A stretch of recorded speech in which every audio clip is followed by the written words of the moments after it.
auzubillahi mina shaytaani rajim bismillahi rahmaani rahim asalaamaaleykum yéen waa R100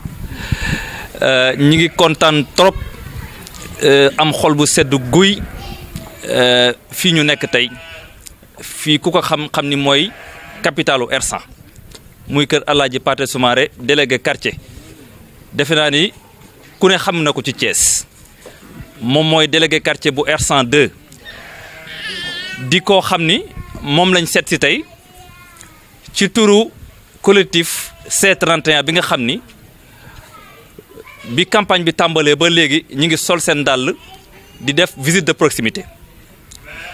depuis bi campagne bi commencé dem nañu quartier yi mag yëpp tey nag ñi ngi fii tey ci R100 xël gi kër délégué de quartier Alaaji Pathé Soumaré ànd ak délégation bu am solo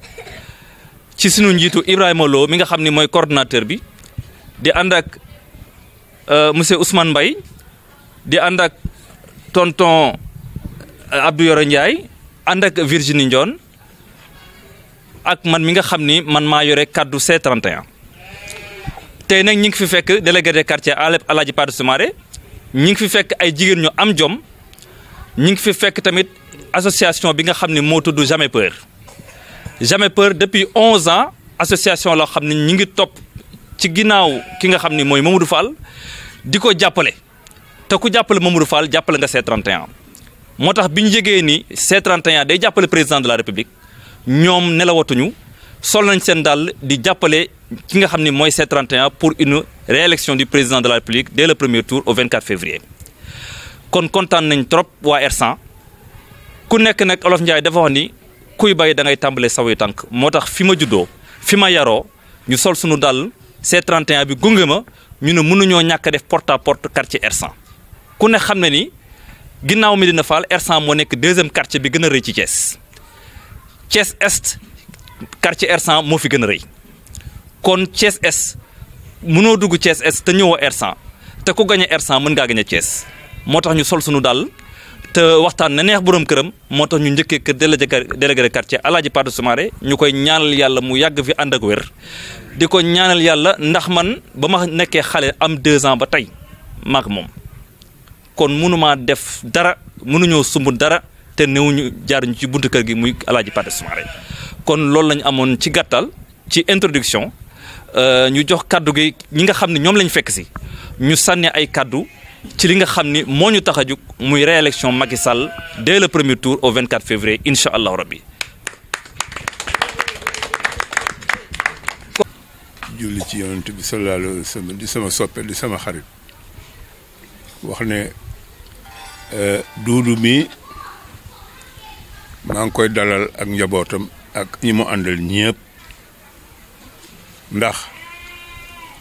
li mu wax sànq ne kuy béy da ngay jëkk ci say tànk mooy dëgg moom ba mu juddoo daanaka bàyyam man la ko may mu féeteeg man di xale bu baaxit di xale bu yaru bu xale bu am sutura bu am teggin bu am njëriñit di jàpp waa këram di ndey di baay di goro di ku mu mën a doon jàpp na la koñ bii nag lu mu fi wut dina ko am ndax wane na ko ci fépp ci fànn bu mu mën a doon wane na ko ci man nag yàlla dafa dogal bu ma dee délégué de quartier képp ku fi ñëw danaa la dalal ndax mooy sama cër mooy sama waru gar waaye nag duudu dafay sama doom nag dañ ne booy sédd bala ngaa sédd kenn sédd sa doom du tax nag nga mere kenn du tax nga bañ kenn waaye ndax loolu dañ ko fay fekk te moom la ñuy deyaale di ñaan yàlla nag yal na yàlla guddal fanam yàlla dolli sutura gi ak mën gi ak wér gi di ko wax ne it ne la ma waxoon sànq bi jigéenam bi seet se ne ma wax ko ne ko bu ñëwee balaa dugg fenn da dugg kër papaam mu ne papaam dafa tukki waaye xëy na dina ñëw balaa ñëw noppi ma ko nag ndax lépp lu xale di wut nu ko wut ci waajur yi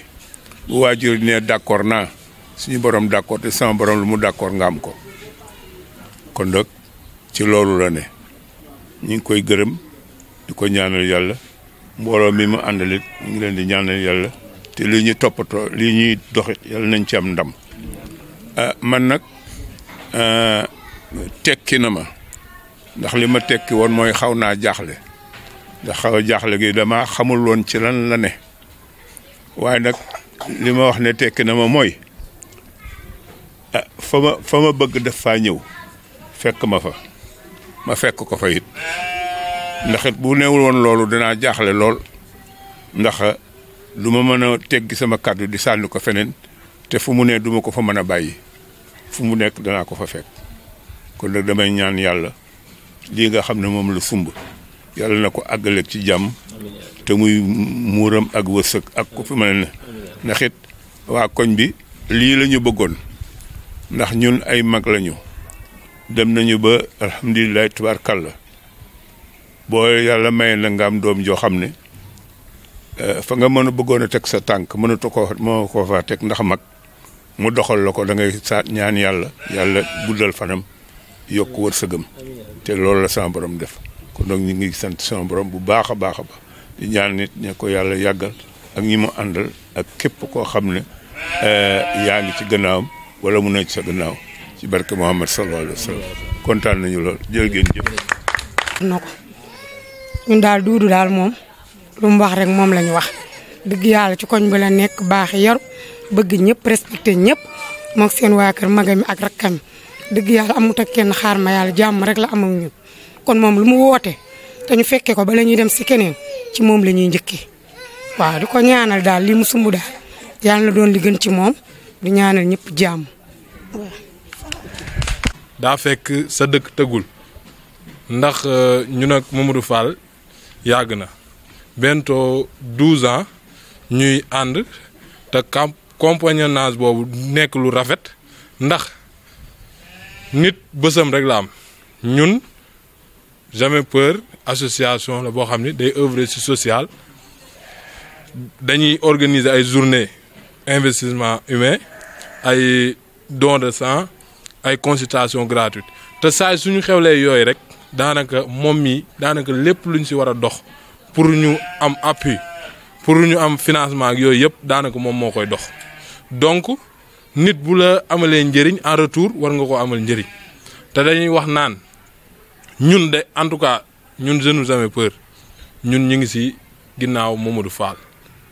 parce que moom la ñuy gis bu mettee ak bu neexee te gis naa ni amal nañu njëriñ fu bëree bëri mi ñu fiy taxaw bëree bëri ñun daal li ñuy ñaan mooy na ko yàlla suturaal moom ak waa C31 bi ñuy àndal li ñuy yóotu ñu jot si ñu bénéficier si ñun ñëpp parce que xam naa ne moom mii bu amee ñun tamit dinañ am en tout cas kàddu yi pour bañ koo guddal foofu la ñuy yam di leen ñaanal bon vent merci beaucoup. bala moo def dara ñëw ci délégué de quartier muy Baye Paate Soumaré sunu baay bu baax bi yal na fi yàgg te wér ak Baye Yaat Fall ñu di leen gërëm nag di leen sant te xam ne ñoom fi ñu teg seen tànk rek la ñuy teg sunu tànk kenn mënunoo fëkk ñu ngi ci moom nag tey ba ëllëg moo tax ma ne ko ànd ak ki nga àndal li ngay laaj da nga ciy jot te moom la ñu àndal li ñuy laaj dañu ciy jot foofu rek laay teg 100 baaraam. donc loolu dañ leen ciy encouragé lii ma jël kaddu gi tamit bi wax mooy que ni association bi nga xam ne moo ñëw seet si leen daanaka collectif la parce que ay conseillers la woon yoo xam ne ñoom ñëpp ñu ci ëpp bokk nekkoon nañu ci Idrissa Seck di ko jàppale. am ñeneen tamit ñoo xam ne nekkoon nañ ci ñeneen xam naa coordonnateur bi dina ci gën a leeral waaye li ma ci bëgg a wax rek mooy ñun ci taxawaay bi ñu taxaw mooy jàppale dëkk bi. te jàppale dëkk bi looloo ñu tax a jóg waaye du weddi ki nga xam ne mooy suñu dëkkandoo di suñu mbokk di suñu xarit muy Idrissa Seck parce que ñun ñëpp am nañoo moom ay jaar-jaar waaye nag dañoo toll foo xam ne ci politique bu jotee da ngay xool intérêt dëkk ba nga jàppale xool fa ngay jàpp pour mën a jàppale dëkk bi. ab bërigo boo xam ne mu ngi bërëngu boo deful nànk boo ci tegul sa loxo it mu ngay bërëngu ñu teg ci suñu loxo rek bu ko defee bu waa ji jotee la muy jot. buy gestu mun ñoo gestu bu baax a baax a baax ndax nag gis nañu tamit wax dëgg yàlla nekkul ba mu jotee nguur gi it yaafusul gis nañu yi nga xam ne def na ko fi te Thiès it am na ci yu bëri yoo xam ne gis nañu ko fi bu fekkee dañuy wax rek te yàlla rek tax donc un deuxième mandat pour Macky Sall dañu jàpp ne ñun lu jaadu la looloo tax vraiment ñu ne nañu jàppale Macky bu ko defee Thiès dañoo bëgg tendance bi ñu renverser ko ñu bañati nekk ab commune de bu yoo xam dañ koy cité ci opposition parce que loolu baaxul tant que ñu ngi lay wax ci opposition boo naroon am 100 ki lay jox 100 wax dëgg yàlla balaa mu laa jox tamit gestu ñi nga xam ne ñu ngi koy jàppale nañu wax dëgg waaw donc nañu ko jàppale yàlla jox ko deuxième mandat 5 ans bu ko defee ñu mën a jàppale dëkk bi déjà Promoville bi gis nañ ci suñu bopp bu baax a baax nañu waaw bu fekkee dañuy waxtaan rek Promoville bi mooy tëli yi ñuy def nii ak Ila Touba bi ñu fi def ak yeneen mën nañu toog fii di ko seete CMU bi xale yi am moins de 5 ans seen prise en charge ak yooyu yëpp mën nañu wax lu bëri loo xam ne aussi ci ay programme am bi mu def mu koy def donc loolu jarul ñu koy dakkal nañu ñaan yàlla rek mu gagné am fi deuxième mandat mën a gën a jàppale Thiès looloo tax ñu nit ñi jël suñu responsabilité ne bii yoon daal fas yéene nañoo jàppale Macky Sall ba nga xam ne bu gagné Thiès gis ci boppam bu baax loolu daal mooy suñu yéene yàlla na ko yàlla mottali ñu ngi leen di gërëm di leen sant wasalaam. ñëpp di jiital ci ngërëm googu chef de quartier di la wax merci encore si dalal bi ñu dalal ndax comme ni ko sama frère Modou Fall waxee kër boo fay dugg da ngay aw ci bunt kër ga te ci yow lañ aw nga dalal ñu yaakaar war na mën a am ndax kilifa nga notable nga yaakaar nañ ni bu ñu awee si yow daanaka aw nañ ci waa R100 yëpp donc ñu lay remercier di remercier suñu frère ak sœurs yi nga xam ne ñoo fi nekk aussi ànd ak Mamadou di liggéey ak moom ñu ñëw pour passer leen message rek ndax comme ni ñu ko Mamadou waxee ak doyen Abdou Yoro wax ñun dañu nekk ci benn collectif bi ñuy wax C31 collectif des conseils municipaux et départementaux de Thiès ñi nga xam ni dañu nekkoon parti Rewmi Reste les Verts Bës Du Ñakk Faxas FSD/BJ ñu nekk dajaloo def benn collectif pour jàppale président Macky Sall li waral loolu doyen wax na ko léegi constat la rek parce que dañuy dàkkantele Thiès ville rebelle boo dee xool indépendance ba tey lu wel na Senghor am na lu mu jànkonteloon lu mu sekkaloon suñuy waajur ñu nekkoon opposition jamonoy Ousmane Ngom Abdou Diouf ñëw ñu nekk ak moom opposition Ablaye Wade di ñëw mun naa ne daanaka ñeenti at lañ nekk ak moom mooy ñeenti at yi nga xam ne Idrissa Seck nekk na ak moom ñu nekk ak moom mais bañ si jógee opposition lañ nekkaat te boo dee xool loolu yëpp noonu ñu nekk Thiès rek moo ci ñàkk Thiès moo si gañewul ñu ne nag ñun il est temps que les politiques ñu bàyyi seen intérêt personnel penser à l'intérêt de Thiès parce que lu ñu mën a am Thiès moo ñu ko gënal lu ñu mën a am Thiès moo ñu ko moo gën a fort te tey kuy politique da nga yaakaar da ngay am yéene développer sa gox jëm kanam ci loolu moo tax ñun ñëpp ñu dajaloo gis ni président Macky Sall liggéey yu muy liggéey ak fu mu bëgg a jëmale Sénégal ñu xam ni yoon bu baax la ko teg te mi ngi liggéey bu mucc ayib ñu ne nañ taxaw jàppale président Macky Sall ndax tey ñun ñu bëri dañuy wax sax daanaka ay transhumants lañu du ñu ay transhumants bu ñu fàttalikoo 2012 mais ñun ñoo nekkoon ci coalition Benno Bokk Yaakaar ñun ñoo fal Macky Sall ki nga xam ne ñoo ko fal 2012 mu nekk président tey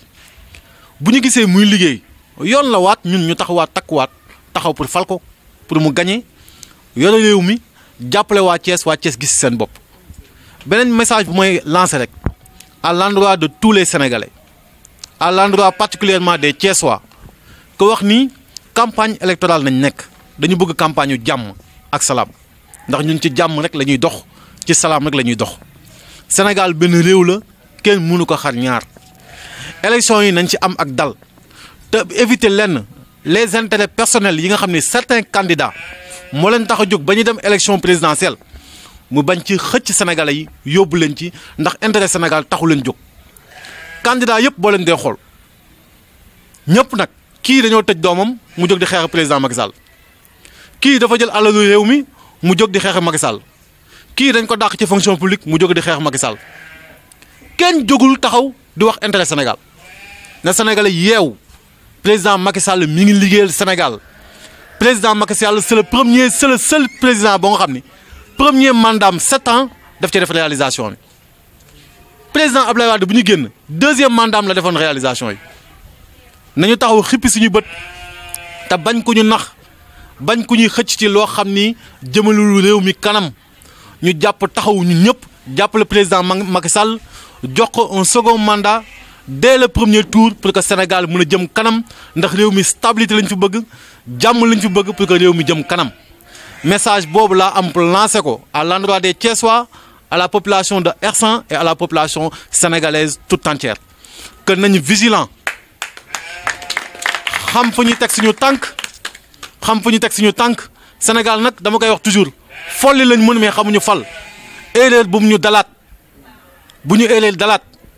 am nañ président boo xam ne bu jeune un président buy liggéey Sénégal un président bu bëgg Sénégal na leen taxaw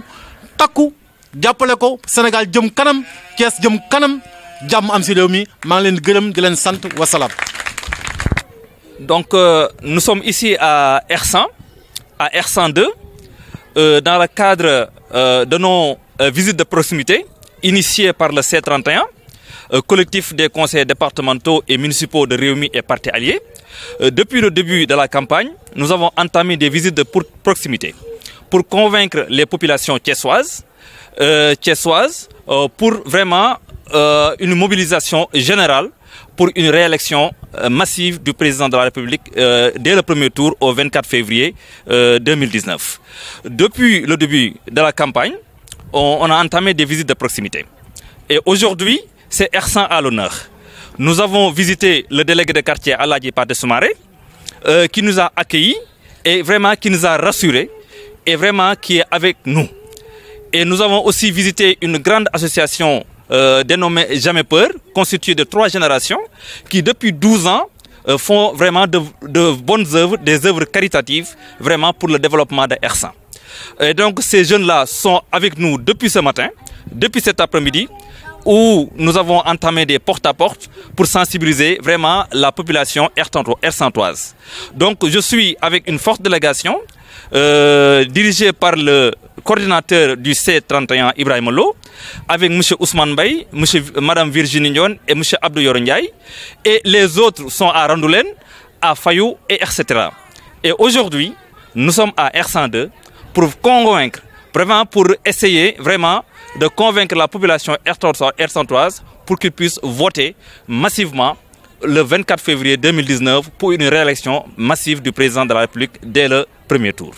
Et nous savons tous que demain, Inch'Allah, le président de la République sera à Thiès. C'est Thiès qui sera à l'honneur. C'est pourquoi aujourd'hui, vraiment, on a sonné la mobilisation pour vraiment rallier la promenade des Thiessois, vraiment pour une mobilisation très forte pour qu'on puisse vraiment soutenir le président de la République pour sa réélection. Donc, ci gàttal ci wolof kon ñi ngi fii tey ci Hersent ku xam Hersent xam ne Hersent quartier bu mag la mooy quartier bi gën a mag ci Thiès Est mooy deuxième quartier bi gën a mag ci Thiès commune de région de Thiès. Donc ñi ngi fii tey ñu ànd ak waa C31 ku ne xam na ni mooy collectif bi nga xam ne mooy conseils municipaux ak départementaux yi nga xam ne ñoo nekkoon ci réew mi ak partis alliés yi nga xam ne ñoo doon nekkoon ci opposition bi fas yéene jàppale président de la République.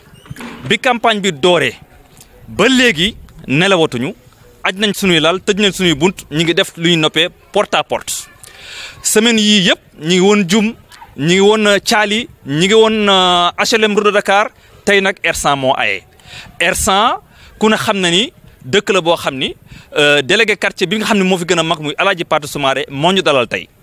ak benn association bu ñuy tuddee Jamais Peur di gërëm seen président mi nga xam ne moo tudd Moustapha Ngom di gërëm jigéen ñi ñu ci fi fekk ñoom Aminata Soumaré ñoom Ndiaw Fall ñi nga xam ni ba ñu tàmbalee ba léegi